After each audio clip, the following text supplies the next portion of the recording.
மத்தேயு 15ஆம் அதிகாரம்.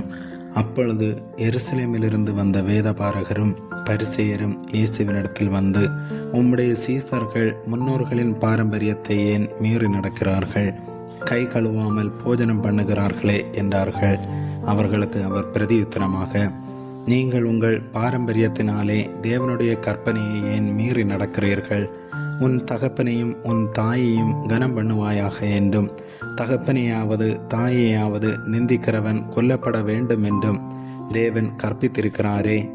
நீங்களோ எவனாகிலும் தகப்பனையாவது தாயையாவது நோக்கி, உனக்கு நான் செய்யத்தக்க உதவி எது உண்டோ அதை காணிக்கையாக கொடுக்கிறேன் என்று சொல்லி, தன் தகப்பனையாவது தன் தாயையாவது கனம் பண்ணாமற் போனாலும் அவனுடைய கடமை தீர்ந்ததென்று போதித்து, உங்கள் பாரம்பரியத்தினாலே தேவனுடைய கற்பனையை அவமாக்கி வருகிறீர்கள். மாயக்காரரே, உங்களை குறித்து இந்த ஜனங்கள் தங்கள் வாயினால் என்னிடத்தில் சேர்ந்து தங்கள் உதடுகளினால் என்னை கனம் பண்ணுகிறார்கள். அவர்கள் இருதயமோ எனக்கு தூரமாய் விலகி இருக்கிறது. மனுஷருடைய கற்பனைகளை உபதேசங்களாக போதித்து வீணாய் எனக்கு ஆராதனை செய்கிறார்கள் என்று ஏசாயா தீர்க்கதரிசி நன்றாய் சொல்லி இருக்கிறான் என்றார். பின்பு அவர் ஜனங்களை வரவழைத்து அவர்களை நோக்கி, நீங்கள் கேட்டு உணருங்கள். வாய்க்குள்ளே போகிறது மனுஷனை தீட்டுப்படுத்தாது, வாயிலிருந்து புறப்படுகிறதே மனுஷனை தீட்டுப்படுத்தும் என்றார்.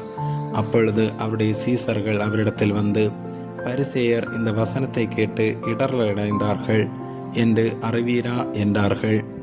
அவர் பிரதியுத்தரமாக, என் பரமபிதா நடாத நாட்டெல்லாம் வேரோடே பிடுங்கப்படும். அவர்களை விட்டு விடுங்கள். அவர்கள் குருடருக்கு வழிகாட்டுகிற குருடராயிருக்கிறார்கள். குருடனுக்கு குருடன் வழிகாட்டினால் இருவரும் குழியிலே விழுவார்களே என்றார்.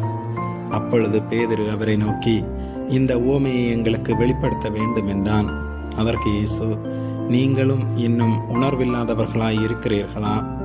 வாய்க்குள்ளே போகிறதெல்லாம் வயிற்றில் சென்று ஆசன வழியாய் கழிந்து போம் என்பதை நீங்கள் இன்னும் அறியவில்லையா? வாயிலிருந்து புறப்படுகிறவைகள் இருதயத்திலிருந்து புறப்பட்டு வரும். அவைகளே மனுஷனை தீட்டுப்படுத்தும். எப்படியெனில், இருதயத்திலிருந்து பொல்லாத சிந்தனைகளும் கொலை பாதகங்களும் விபச்சாரங்களும் வேசித்தனங்களும் களவுகளும் பொய் சாட்சிகளும் தூசணங்களும் புறப்பட்டு வரும். இவைகளை மனுஷனை தீட்டுப்படுத்தும். கை கழுவாமல் சாப்பிடுகிறது மனுஷனை தீட்டுப்படுத்தாது என்றார். பின்பு இயேசு அவ்விடம் விட்டு புறப்பட்டு தீரு சீதோன் பட்டணங்களின் திசைகளுக்கு போனார். அப்பொழுது அந்த திசைகளில் குடியிருக்கிற கானானிய ஸ்திரீ ஒருத்தி அவரிடத்தில் வந்து, ஆண்டவரே, தாவீதின் குமாரனே, எனக்கு இரங்கும். மகள் பிசாசினால் கொடிய வேதனைப்படுகிறாள் என்று சொல்லி கூப்பிட்டாள். அவளுக்கு பிரதியுத்தரமாக அவர் ஒரு வார்த்தையும் சொல்லவில்லை. அப்பொழுது அவருடைய சீசர்கள் வந்து, இவள் நம்மை பின்தொடர்ந்து கூப்பிடுகிறாளே, இவளை அனுப்பிவிடும் என்று அவரை வேண்டிக் கொண்டார்கள். அதற்கு அவர், காணாமற் போன ஆடுகளாகிய இஸ்ரவேல் வீட்டாரிடத்திற்கு அனுப்பப்பட்டனே ஏந்தி மற்றபடி அல்ல வென்றார். அவள் வந்து, ஆண்டவரே, எனக்கு உதவி செய்யும் என்று அவரை பணிந்து கொண்டாள். அவர் அவளை நோக்கி, பிள்ளைகளின் அப்பத்தை எடுத்து நாய்க்குட்டிகளுக்கு போடுகிறது நல்லதல்ல என்றார். அதற்கு அவள், மெய்தான் ஆண்டவரே, ஆகிலும் நாய்க்குட்டிகள் தங்கள் எஜமான்களின் மேஜையிலிருந்து விழும் துணிக்கைகளை தின்னுமே என்றாள். இயேசு அவளுக்கு பிரதியுத்தரமாக, ஸ்திரீயே, உன் விசுவாசம் பெரிது, நீ விரும்புகிறபடி உனக்கு ஆக கடவுது என்றார். அந்நேரமே அவள் மகள் ஆரோக்கியமானாள். இயேசு அவ்விடம் விட்டு புறப்பட்டு கலிலேயா கடலருகே வந்து ஒரு மலையின் மேல் ஏறி அங்கே உட்கார்ந்தார்.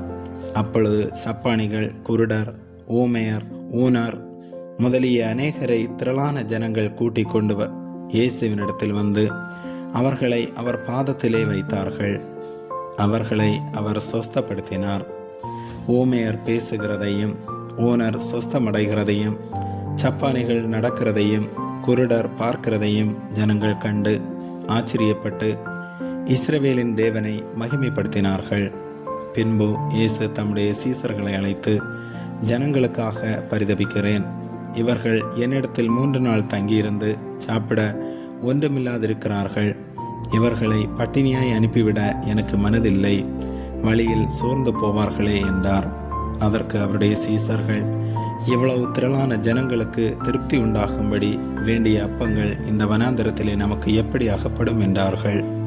அதற்கு இயேசு, உங்களிடத்தில் எத்தனை அப்பங்கள் உண்டு என்று கேட்டார்.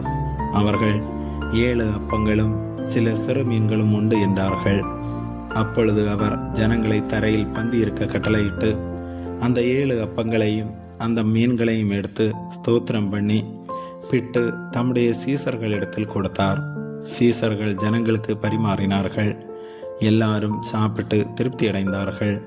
மீதியான துணிக்கைகளை 7 கூடை நிறைய எடுத்தார்கள். ஸ்திரீகளும் பிள்ளைகளும் தவிர சாப்பிட்ட புருஷர் 4000 பேராயிருந்தார்கள். அவர் ஜனங்களை அனுப்பிவிட்டு படவில் ஏறி மக்தலாவின் எல்லைகளில் வந்தார். ஆமேன்.